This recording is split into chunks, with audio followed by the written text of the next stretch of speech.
Welcome to Gurukul. आज का हमारा टॉपिक रहेगा एंशिएंट हिस्ट्री, प्राचीन भारत। कंपटीशन और जनरल एग्जाम्स में आने वाला इतिहास बहुत ही इम्पोर्टेंट है। आपको पता है प्राचीन इतिहास से मोस्टली क्वेश्चंस पूछे जाते हैं। एंशिएंट हिस्ट्री मोस्ट इम्पोर्टेंट है। आई थिंक जो 3 पार्ट्स है हिस्ट्री के, इन तीनों में से। तो आज के जो लेक्चर है मैं इसमें आपको एंशिएंट हिस्ट्री का पूरा एक समराइज कर दूंगा, एक रिव्यू देने वाला हूं कि आपको एंशिएंट हिस्ट्री में क्या क्या टॉपिक्स पढ़ने होते हैं और किन पे ज़्यादा फोकस करना होता है। तो मेरी लैंग्वेज बाइलिंगुअल रहेगी। तो चलिए जल्दी से हम देखते हैं कि आपके क्या क्या टॉपिक बनते हैं एंशिएंट हिस्ट्री में। तो सबसे पहले हम देखते हैं इसके अंदर कि एंशिएंट हिस्ट्री में हमें पढ़ना होता है प्राचीन इतिहास को जानने के स्रोत, सोर्स ऑफ इंडियन हिस्ट्री। आखिर कौन से ऐसे रिसोर्सेज हैं जिनसे हम हिस्ट्री को जान सकते हैं, जिनसे हमें पता लगता है कि हाँ हिस्ट्री कैसे बनी, कैसी रही होगी। तो इसमें नंबर 1 जो हम कंटेंट डालेंगे वो रहेंगे रिलीजियस कॉन्टेक्स्ट, मीन्स धार्मिक साहित्य। जितने भी वेद, ब्राह्मण ग्रंथ, स्मृतियाँ, श्रुतियाँ, उपनिषद, इनसे हमें पता लगता है हमारे भारत के इतिहास के बारे में। सेकेंड पॉइंट होगा इसमें विदेशी विवरण, फॉरेन डिस्क्रिप्शन। जो भी विदेशी यात्री भारत में आए थे उन्होंने अपने टेक्स्ट में या बुक्स में क्या लिखा क्या नहीं, इसके बारे में।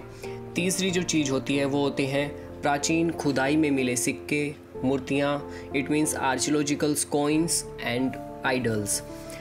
तो ये होते हैं इतिहास को जानने के स्रोत या फिर साधन। इसके बाद हम बात करेंगे प्रागे ऐतिहासिक संस्कृतियाँ, प्री हिस्टोरिक कल्चर के बारे में। इसमें हमें प्रागे ऐतिहासिक काल, आधे ऐतिहासिक काल इनके बारे में सुनने को मिलेगा। साथ में हम नियोलिथिक एज, प्रीलिथिक एज, पाषाण काल, नवपाषाण काल, इनके बारे में भी हम इनमें आगे आने वाली वीडियोज़ में डिस्कशन करेंगे। इसके बाद हड़प्पा सभ्यता या सिंधु घाटी की सभ्यता। ये तो आपको पता ही है, मोस्ट इम्पोर्टेंट है। कोई भी एंशिएंट हिस्ट्री में सबसे ज़्यादा इम्पोर्टेंट टॉपिक है कि हड़प्पा सभ्यता क्या थी, कौन से इसके फेमस नगर थे, इनका नगर नियोजन की क्या व्यवस्था थी, इसमें कौन कौन से इम्पोर्टेंट क्वेश्चन बनते हैं। साथ में हड़प्पा सभ्यता का विनाश किस प्रकार हुआ, और भी काफ़ी ज़्यादा इसमें हमें पढ़ने को मिलेगा।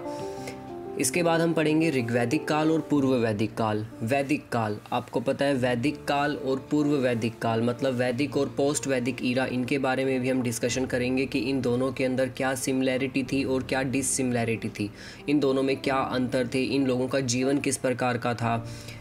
देन इसके बाद हम डिस्कशन करेंगे पॉलिटिक्स और religious circumstance of north India, जो उत्तर भारत की राजनीतिक और धार्मिक दशा फिर कैसे बदली और क्या हुआ। वैदिक काल ख़त्म होने के बाद उत्तर भारत में काफ़ी ज़्यादा परिवर्तन हुए, वहाँ पे राजनीतिक के हिसाब से भी और धार्मिक के हिसाब से ही।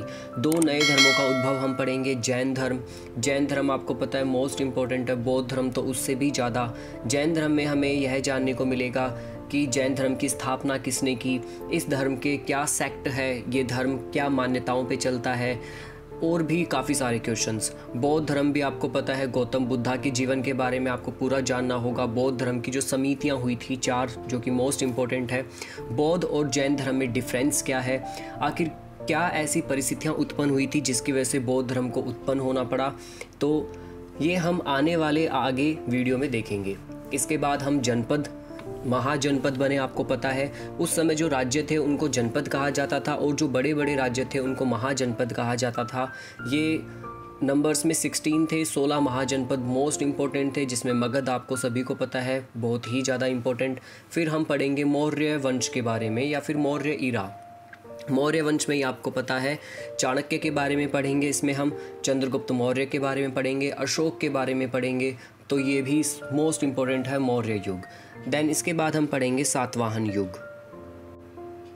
सातवाहन आपको पता है प्राचीन भारत का एक राजवंश था। इसने दक्षिण भारत पर राज किया था। मौर्य वंश के पतन के बाद ये बहुत ही ज़्यादा शक्तिशाली हुआ था।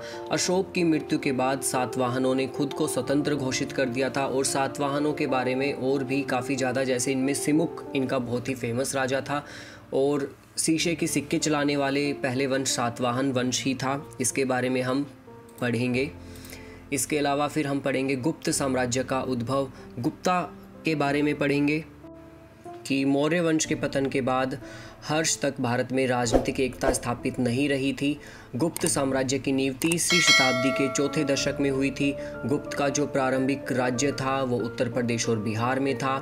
इसमें हम चंद्रगुप्त प्रथम, समुद्रगुप्त, रामगुप्त, चंद्रगुप्त द्वितीय, कुमारगुप्त, स्कंदगुप्त, इन सभी के बारे में डिटेल से डिस्कशन करेंगे। और गुप्त कालीन की स्थापत्य कला का भी बहुत ही इंपॉर्टेंट इसके क्वेश्चंस बनते हैं, उनके ऊपर भी हम डिस्कशन करेंगे। देन इसके बाद आता है संगम काल। संगम काल दक्षिण भारत के प्राचीन इतिहास का ही एक हिस्सा है। यह भी बहुत इंपॉर्टेंट है, जो कि 3वीं से 4वीं शताब्दी तक पसरा रहा। इसमें हम देखेंगे कि द्रविड़ साहित्य के शुरुआती नमूने स्टार्ट हो गए थे। इसमें हम पांड्य, चेर और चोल, ये जो 3 तमिल राजवंश थे, इनके बारे में हम काफ़ी ज़्यादा डिस्कशन करेंगे और देखेंगे कि संगम काल का अंत किस प्रकार हुआ। इसके बाद हम देखेंगे कि हर्ष का काल। हर्षवर्धन, आपको पता है कि प्राचीन भारत में एक ऐसा राजा था जिसने उत्तरी भारत में अपना एक सुदृढ़ साम्राज्य स्थापित किया था। ये एक हिंदू सम्राट थे। इसने पंजाब को छोड़कर इन्होंने समस्त उत्तरी भारत पर राज्य किया था इसके द्वारा। और इसका बहुत ही मोस्ट इम्पोर्टेंट क्वेश्चन आता है कि पुलकेशिन द्वितीय के साथ इन्होंने युद्ध किया था, जिसमें इन्होंने इनको हरा दिया था। तो इसके बारे में भी हम डिस्कशन करेंगे, हर्षवर्धन के काल के बारे में भी। फिर हम देखेंगे नए राज्यों के गठन। फिर दक्षिणी भारत और उत्तरी भारत में नए नए राजा आने लगे, नए नए राज्यों का उद्भव होने लगा, उनके बारे में डिस्कशन करेंगे।